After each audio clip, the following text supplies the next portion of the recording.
Hello everyone, today we're gonna see how to remove a watermark from photo in Photoshop.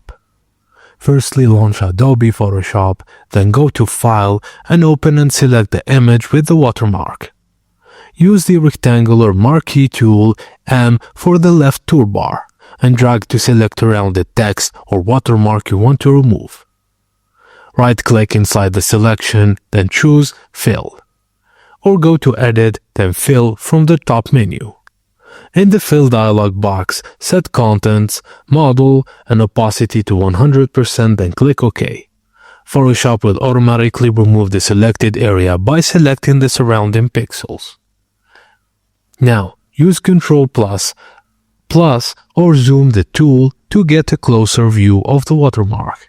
Switch to the Lasso tool to trace around curved watermark areas. Make a freehand selection around the part of the watermark. Then right-click inside the selection, choose Fill and set to Content Aware, then click OK.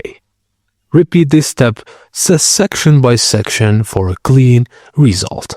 And that's it, guys. Thank you for watching, and please don't forget to like and subscribe for more.